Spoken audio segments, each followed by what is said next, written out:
C'est un sujet qu'on a déjà abordé à l'émission il y a quelques années, la naissance de cette entreprise, de ce projet, qui est bien sûr Flora Cuir Végétal, donc du cuir, mais végétal à base de retaille de pommes. Bref, on en est rendu où? Il y a une campagne de sociofinancement qui a cours en ce moment, qui a commencé il y a quelques jours à peine. Avec nous pour en parler, Fanny Laroche. Bonjour et bienvenue. Allô, merci. Bon, ça a commencé quand d'ailleurs? Ça fait 3 ans. Déjà? Déjà 3 ans que Flora existe. L'idée de départ, moi, quand j'ai commencé, c'était de proposer au marché un cuir qui ne contenait pas de produits animaux. Donc, je suis styliste, moi, depuis une quinzaine d'années déjà, et je suis végétalienne également. Donc, l'idée de départ était vraiment de créer un cuir qui n'avait pas de produits animaux. Quand j'ai rencontré le chimiste avec qui je me suis maintenant associée, il a apporté tout le volet chimie verte, valorisation de la matière résiduelle. Et c'est là qu'on a poussé la recherche et développement un peu plus loin pour offrir un cuir non seulement vegan, mais on le dit végétal parce qu'il n'y a aucun produit plastique, aucun produit pétrochimique, ce qui est en forte concentration dans les cuirs véganes qui sont actuellement sur le marché. Là. Parce que du cuir vegan, il y en a. Oui, il y en a beaucoup.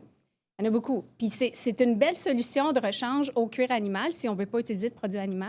Mais ça dépend de ce qu'il y a dedans. Exactement. Ça cause un enjeu écologique qui est vraiment très grave parce que d'un point de vue environnemental, l'empreinte carbone d'un cuir vegan, elle est épouvantable. Ah oui, ouais. ah oui. Oui. Les produits pétrochimiques qui sont en forte concentration dans ces produits-là, c'est outre mesure parce qu'il y en a vraiment beaucoup partout sur le marché en ce moment. Bon. Pourquoi les pommes? Oui. Bien, étant en Montérégie, disons que l'idée est intéressante. Il existe plusieurs cuirs végétaux à partir de résidus organiques divers, dont il y a le champignon, le cuir de raisin, l'ananas, qui sont les principaux là, présentement. L'objectif était d'utiliser des résidus organiques, donc un gisement qui existait présentement sur notre marché à nous au Québec. Et donc, la pomme était bien entendu en tête de liste. Mais éventuellement, quand on aura commercialisé notre premier cuir de pomme, on veut sortir un peu de la pomme puis travailler d'autres résidus organiques. Ah oui? Oui, oui. On a des belles idées là, en ce moment. Bon. On comprend donc la naissance du projet. Ça fait quand même 3 ans, recherche et développement, probablement beaucoup d'essais-erreurs, je ne sais trop. On est 3 ans plus tard. Qu'est-ce qui s'est passé dans ces 3 ans-là? Bien, énormément d'essais-erreurs, comme tu dis. On s'est organisé en tant qu'entreprise. On a trouvé un incubateur avec qui on travaille puis qui nous aide à nous organiser puis développer toutes sortes de sphères administratives de notre entreprise. On a été chercher plusieurs subventions parce que la recherche et développement coûte assez cher. On a développé notre premier prototype de cuir. Donc, c'est des lots pré-commerciaux qu'on a fait faire l'année dernière, donc en 2022, qui sont, selon nous, 70 prêts, mais il y a encore beaucoup de choses à ajuster. Donc, on est sur le point là, de faire notre deuxième volet. Ce qu'on a fait depuis, c'est on a fait une première phase de validation avec notre cuir auprès des designers mode et maroquinerie. Et on a décidé finalement de se tourner vers notre deuxième marché, qui est le marché du design intérieur. La raison étant, parce que la production, majoritairement, se fait à l'extérieur du Québec et du Canada. Je savais qu'il y en avait beaucoup, mais je ne savais pas que c'était à ce point-là. Donc, on n'est pas prêt à exporter encore. Donc, on va le garder, mais pas en premier. Dans ce 3 ans-là, est-ce qu'il y a eu des moments de découragement ou de dire « ça ne marchera pas pour x raisons » ou « non, on va se battre, on va trouver d'autres solutions ». Bref, est-ce qu'il y a eu des hauts et des bas? Bien oui, mon Dieu, énormément. Énormément, oui. Puis, tu sais, il faut apprendre à se faire dire non, il faut apprendre à se faire refuser des subventions, il faut apprendre à se faire dire « il n'y a plus d'argent dans l'enveloppe, vous reviendrez l'année prochaine ». Fait que oui, il y a beaucoup... des embûches, là. Il y a beaucoup d'embûches. Puis je vais être honnête, il y a des matins où je me dis, mais dans quoi je me suis embarquée? On dirait que l'ambition est grande. Puis après ça, à d'autres moments, je me dis, non, la vocation de l'entreprise, elle est vraiment née d'une passion puis d'une volonté de vouloir faire une différence. Puis on dirait que c'est ça qui me ramène quand j'ai des moments de découragement, là. Bon, arrive maintenant le lancement d'une campagne de sociofinancement là, qui a cours depuis lundi, le 18 mars. Pour un total de 65 jours, ce qui nous amène un petit peu plus tard que la mi-mai. Pourquoi une campagne de sociofinancement? D'où vient l'idée? Bien, c'est une belle façon d'aller chercher des dons. Et avec la campagne de sociofinancement, ce qu'on a décidé de proposer, c'est des produits finis à base de cuir de pomme, qui sont faits en cuir de pomme en entièreté. Donc, d'aller directement s'adresser aux consommateurs, parce que ce qu'il faut savoir, c'est que Flora, on est une entreprise avec un modèle d'affaires B2B. C'est-à-dire qu'on vend directement, nous autres, aux designers, aux fabricants de meubles, aux rembourreurs et tout ça. Et non pas aux clients directement. Pas aux clients directement. Mais avec la campagne de socio-financement, on va s'adresser directement aux consommateurs. Donc, on offre l'opportunité autant aux designers d'acheter le cuir au mètre pour le tester, donc dans nos lots pré-commerciaux qu'on va faire dans les prochaines semaines.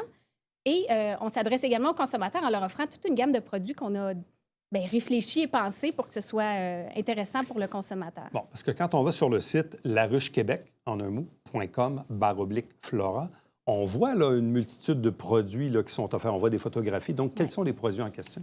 En fait, on a plusieurs choses, là. On a des tabliers qui sont proposés en collaboration avec une boutique que j'aime énormément, qui offre des produits éthiques, qui s'appelle Atelier B sur Saint-Laurent, Montréal. On a des coussins décoratifs qui sont proposés aussi. On a un super beau sac aussi. Unisex, qui est un genre de tote bag, mais qui peut également servir de sac à main. On a des produits zéro déchet, donc on va faire à partir de retail textile. On en parlait un petit peu plus tôt avant l'entrevue. Les retails textiles sont un enjeu environnemental également. Donc, on a réfléchi à des produits comme porte-clés sous verre qui vont être faits à partir de nos retails textiles qui vont avoir été confectionnés. Donc, le consommateur qui s'en va sur laruchequebec.com/Flora et qui met des sous, évidemment, dans cette campagne de ce sous-financement, quoi, il a en retour un produit, là, oui. dans le fond. En fait, le socio-financement, c'est une campagne de financement participatif. C'est-à-dire que les gens peuvent, de leur plein gré, venir soit donner un don en argent, acheter le cuir ou la contribution que nous, on propose, c'est d'acheter un produit.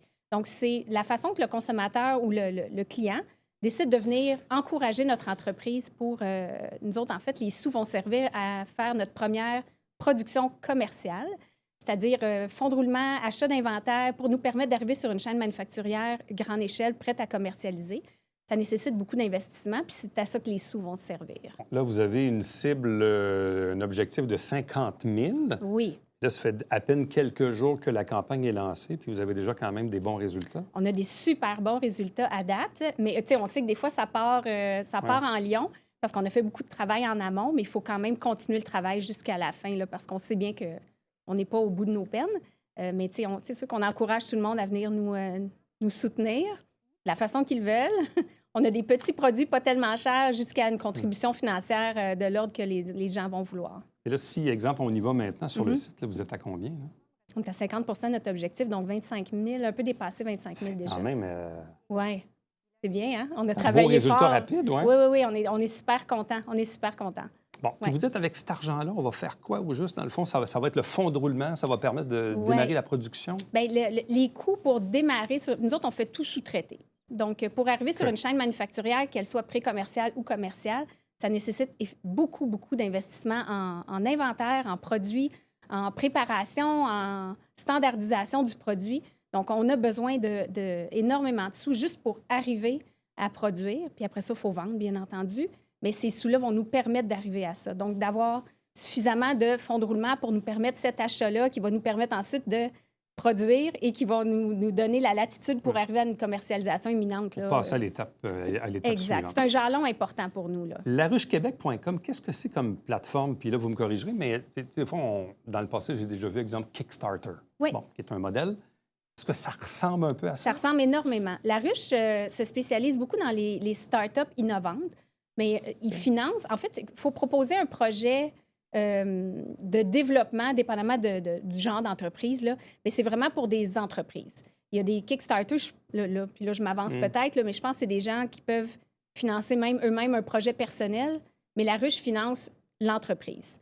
Ce qui est intéressant avec la Ruche, la plateforme est super bien faite, ils ont une belle crédibilité qui existe depuis plusieurs années déjà, mais c'est qu'ils offrent aussi un financement additionnel qui est bien pertinent, dépendamment de où on se situe dans notre entreprise.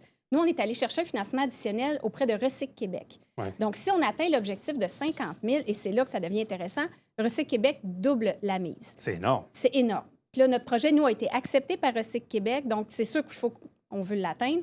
Ça va faire un gros changement pour nous, là. C'est quand même majeur, là. C'est très majeur, oui. J'imagine qu'il faut absolument... Oui, c'est ça. Même j'y pense que j'ai chaud en ce moment-là. Il faut vraiment qu'on y arrive, là, oui. Comment on se voit dans 3 ans, 5 ans, 10 ans? Puis là, je pose la question ultime, là. Puis je vois qu'on y croit, là. As-tu de l'argent à faire avec ça? Bien, il y a beaucoup d'argent avec ça. C'est un marché qui va valoir d'ici 2027 1100 milliards de dollars, le marché du cuir vegan. C'est un marché en pleine croissance. Puis à travers ce secteur-là du marché du cuir vegan, bien là, bien sûr, il y a le plus petit secteur de cuir végétal, mais qui a le même taux de croissance, qui est juste un plus petit marché, étant donné que c'est encore récent. Mais c'est un énorme marché. Puis ce qui est intéressant depuis quelques années, c'est qu'on remarque qu'il y a énormément de collaborations entre des designers haut de gamme comme Gucci, Adidas, Puma, Stella McCartney, qui ont commencé à s'associer à des grandes compagnies qui fabriquent des cuirs végétaux. Là. Parlons de la qualité du matériau, parce que là, les gens vont dire « Ah ouais, du cuir de pomme, ça ne doit pas être solide trop. » Moi, j'ai déjà vu le produit. Là. Expliquez-nous un peu justement la qualité du matériau que ça donne. Nous, on a vraiment l'objectif de ressembler en tout point à un cuir animal haut de gamme. C'est à s'y méprendre. Là. Oui, c'est là où on veut arriver. On a du travail à faire. Notre première version n'était pas tout à fait là, comme je dis, à 70 là, mais on a amélioré plusieurs fois. On est allé valider, on est allé le tester aussi. Donc, quand on va être prêt à commercialiser, bien entendu, nous, ce qu'on vise, c'est d'avoir le cuir le plus durable possible. Donc, phase 1, quand tu achètes le cuir Flora, il va durer toute la vie. Phase 2, si tu veux t'en défaire, on offre un produit qui va être biodégradable. Bien entendu, dans un environnement contrôlé avec les bons enzymes et tout ça. Je ne veux pas faire peur aux gens qui vont en acheter. Là. Il ne se décomposera pas sur vous. Là. Mais on veut offrir une fin de vie écologique au produit. Fait que, tout ça fait partie de la recherche et développement également qu'on est en train de développer. Là. C'est tout un projet. C'est tout un projet, oui. C'est ambitieux, mais on aime encore énormément. On est hyper passionnés. Puis la mission est tellement noble, tellement... Je pense que c'est l'avenir, là. Fait qu'on y croit beaucoup. Alors donc, laruchequebec.com/Flora, F-L-A-U-R-A, pour Flora Cuir végétal dont on parle depuis le début de cette entrevue. Donc, une entreprise naissante, 3 ans, qui part d'ici même, de la région, avec une super mission. Donc, si vous désirez bien sûr y contribuer, acheter un produit, et ce qui va évidemment permettre aussi à Recycle Québec de vous donner la contrepartie, donc ce qui est non négligeable pour la poursuite de l'histoire de Flora. Merci beaucoup. Merci, Eric. Bonne chance. Restez avec nous, on vous revient après ceci.